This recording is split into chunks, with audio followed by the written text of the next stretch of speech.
Hi everyone. This is going to be a video about what my first grader's doing for this week. This is his daily binder, and I have completely changed this around. He's not doing as much anymore.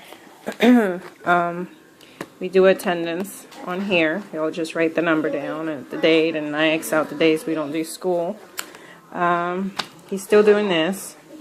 Just because I want him to, not forget that, because sometimes he starts writing Mikey as his nickname.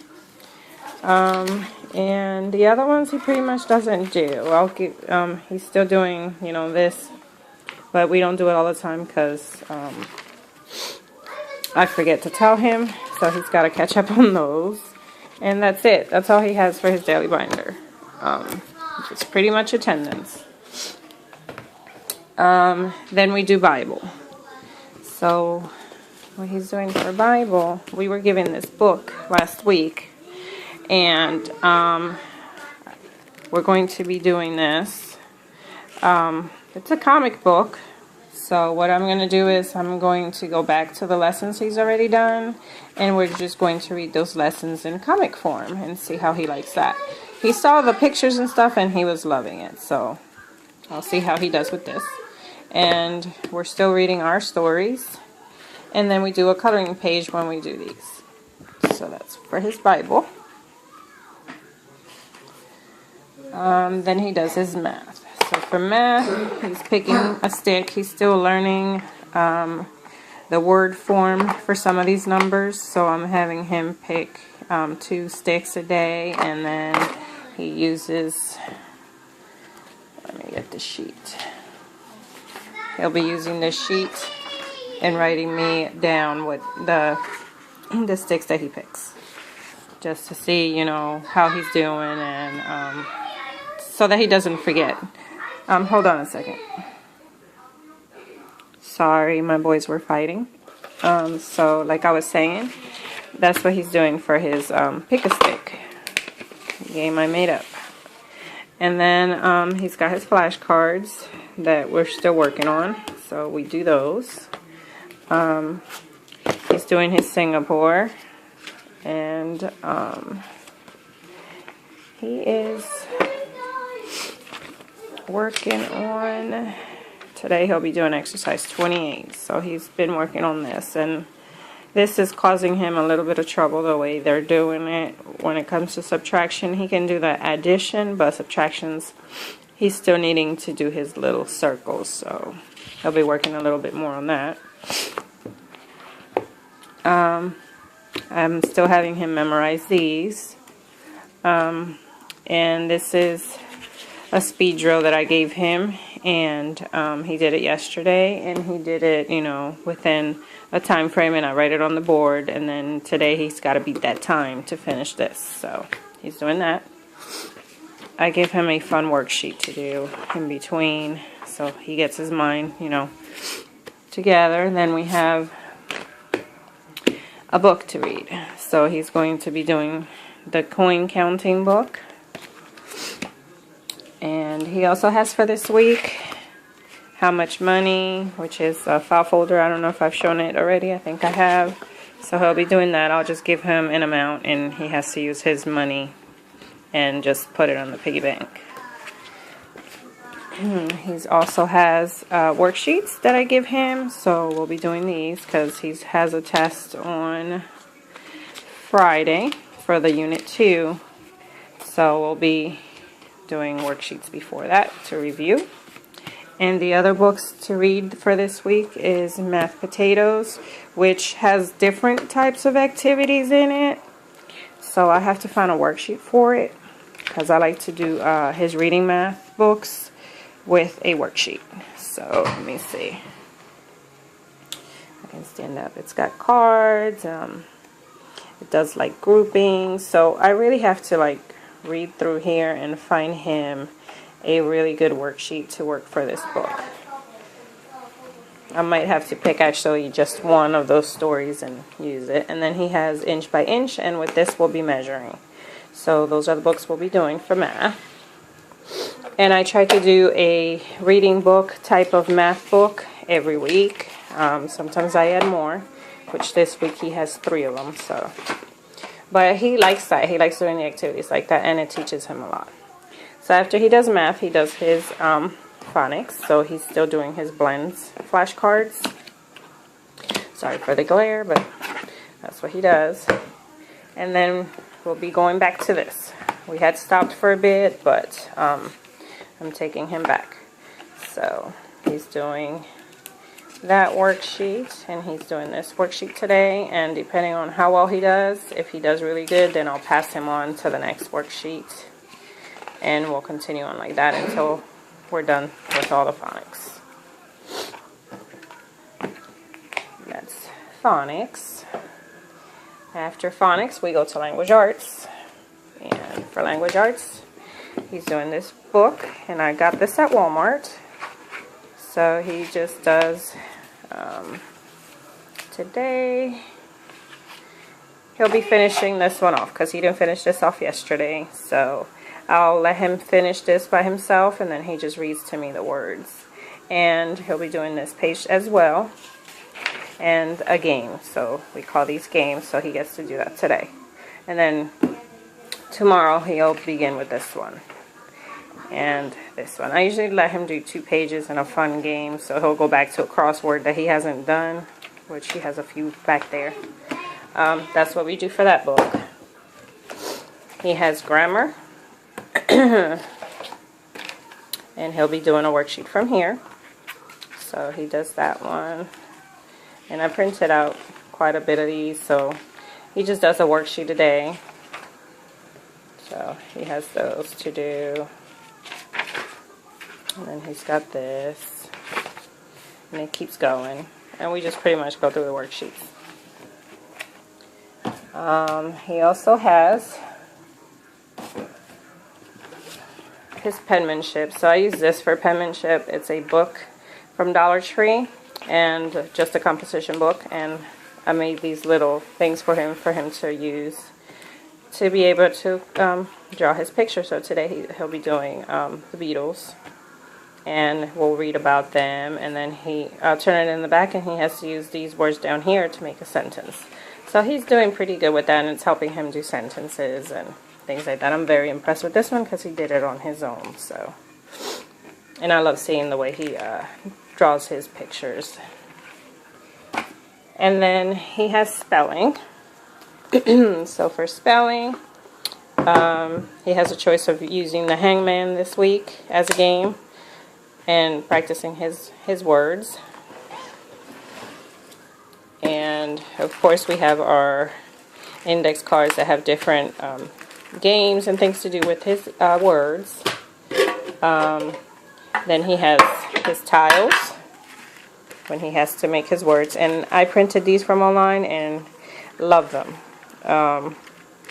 I printed about like 3 sets of each card that came to get enough letters, but it's awesome. We also have spelling ladders. So he'll be doing this as well, and it's a game, so I'll give him a word to spell. If he spells it right, he gets to move up, and then he moves down until he gets home.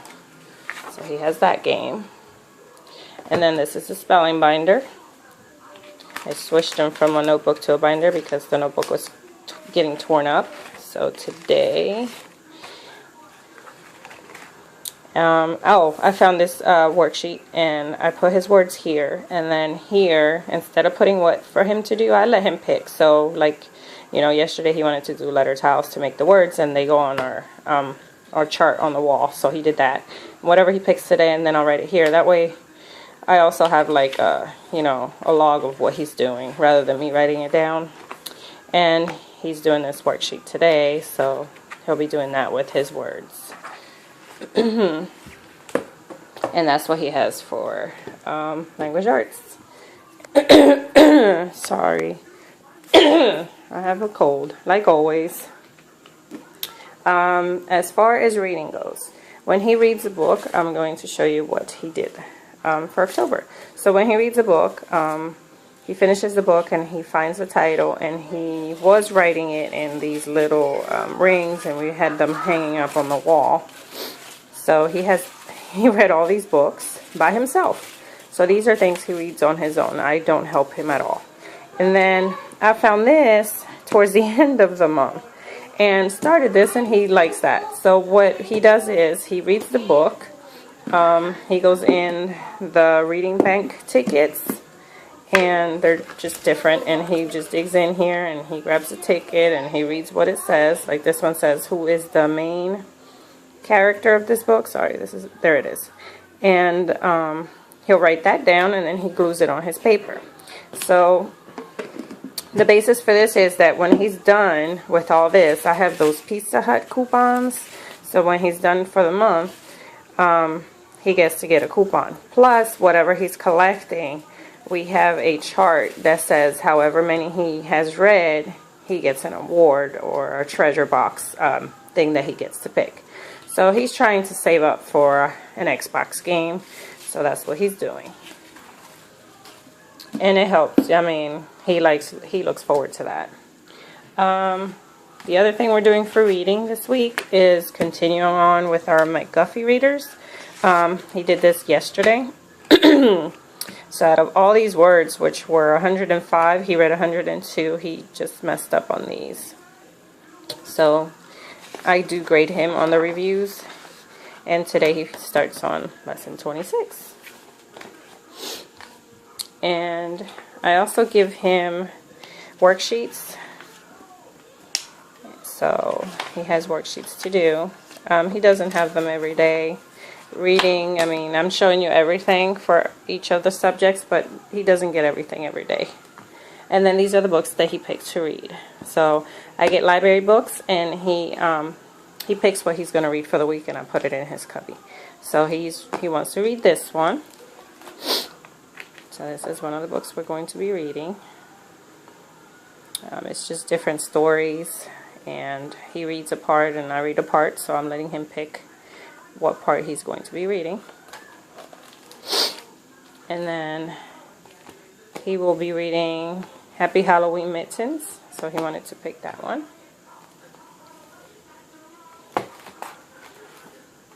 And I will show you how, I'll show you how they're pretty much easy readers. He's still beginning to read.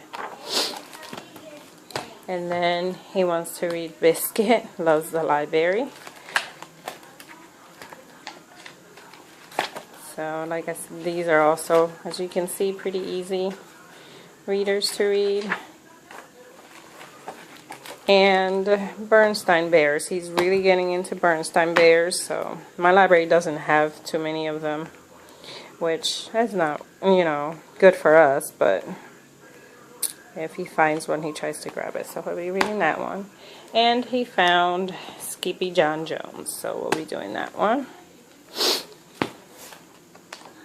And for reading, as far as books goes, he's free to pick whatever he wants to pick. And I'm sure with this one I will have to help him because it's got some words. So, but that's one of the ones he picked.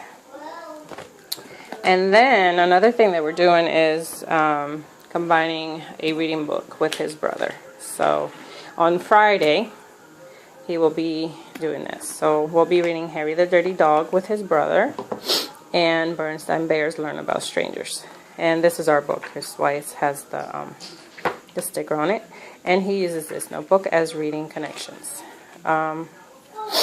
So what he will be doing for this is he's going to be coloring these two.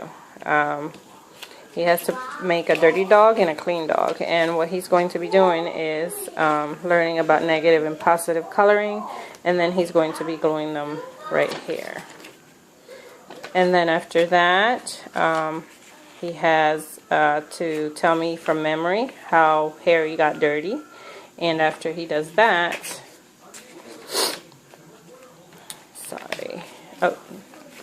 we open the flaps and he gets to put the places in there. So he does that. Then this is sequencing. So he'll do his this is the one for vocabulary. So he'll do his vocabulary from the dictionary. I'm going to have him do it on the dictionary and then draw a picture. And then he gets to put it in here. Here he's learning about domestic and wild animals. And he'll pick those animals and write a list right there. Then we're learning about feelings. And just like his brother, he has his own face that he's going to tell me how he feels. And because he has blue eyes, he has blue eyes to put on the little boy. And the hat. And the M. So that's for him. And his brother's faces were glued onto the notebook completely, but his are not, because he's going to spell out what sad is and tell me the meaning of it, or a sentence, or when he feels sad, something about him. And then over here, this is the sequencing part of the story, so he's going to do that. And then we're going to talk about how the dog ran away because he didn't want to take a shower, and that's what brings us into stranger safety. So then we'll read into stranger safety. So I have a pamphlet to read to him about different things to do if a stranger approaches you and things like that. So he'll be doing that. And then we'll be doing this. So as I read this to him, he has to write the word and things like that. But I'm going to have them stamp it on with letter stamps just to make it a little bit of fun. And then this is for him, after we've gone through everything about stranger safety, for him to tell me in his own words how to keep himself safe. So here it says say no and yell. So he has to draw that picture. The next one says get away. So he's going to draw me a picture of how he would get away. And then the next one is tell someone you trust. So he's going to show me a picture of that and then tell me who he trusts to tell. So that's a little book that he can do. After that, he has the pets needs versus people needs to put together. So we have pets. We have both cats, dogs, and gerbils. So he's going to be telling me how to take care of them. And then for math with the book, he's going to count the pets in the story. We're going to do some addition and subtraction. And he's going to do word problems from the story right here, according to the cards that tell us how much each pet is worth. So he's going to be buying, pets and things like that and show it in the word form. So he'll be doing that. And then for the next one is learning about exclamation point and question mark. So we're going to look to see how many in the book he can find that's an exclamation point and how many in the book he can find that's a question mark. And then he'll write the total down in here, adding it up. And then we're going to do bubbles. So we're going to, because, of the bath, it makes bubbles. So we're going to learn what is a bubble, the actual definition for that. And then I have 2 recipes here where he'll be doing both of them. And then he's going to say which bubbles were better as far as the recipe went. And I think that's it for that book. Yeah, that's it. So that is all the activities that we have planned for Friday for our Harry the Dirty Dog. And we do this on Fridays because Friday, excuse me, it's mostly for testing and review games. So our reading games is pretty much a unit study. So that's what we're doing for that. For history, I am still using the textbook from the state, and this is all we're doing now. I no longer do 5 in a row. It was just too much for him to do, so we're just doing this. And I'm just going to go, along to where we are at, and he's just pretty much reading and doing the worksheet that goes for that little section. So that's what he's doing. And for science, we are doing endangered animals. We are going into pond food chains. This is going to be just a reader, Beyond the River. And we are still doing zoology. So I'm still using Easy Peasy for zoology, but I do add to it. and we notebook with zoology. So for zoology, we'll be reading about energies, about food chain, about the ecosystem. So I'll have to read all these to him. And bigger food chains, we're reading about decomposers, producers, consumers. So he'll be reading that all this week. And then we'll be doing some activities in his notebook. So he's going to have to do a food chain pyramid where he's just going to color. He's doing a food web, answering. And then here he's going to pick an animal and actually put it on the the pyramid as far as the energy, you know, what energy he gets or he eats and, you know, things like that, where he's at. And then here he's going to put the consumers and the decomposers and all that in order and tell us where the energy starts. He also has a food chain web fill in the blanks to do. He's got the big food chain. He's just drawing arrows on these. And then he also has these. So he's going to be labeling, like, you know, what the producers are, some of them, and also these as he goes up. And then this is a book that I found at the library. So we're going to be reading Who